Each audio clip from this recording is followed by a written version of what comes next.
Рамазан айы минем өчен күбрәк изге гамәлләр кылу айы, кардәшләргә булышу, авыр хәлдә булган мөселманнарга булышу айы.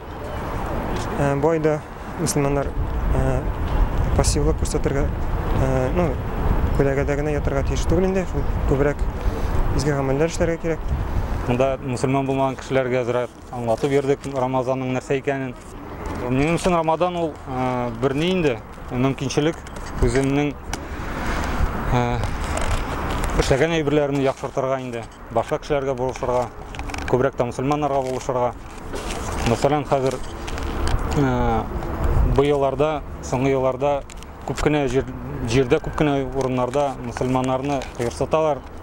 Шуңа күрә, хоть ничек булса да, әз генә үземнең гамәлләр белән булышырга инде, күбрәк кешегә ислам турында сөйләргә.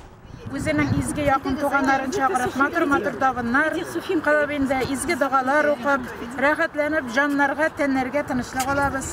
Раббим шуңа күрә без бу бәйрәмне безне нык яратып, сагынып алабыз.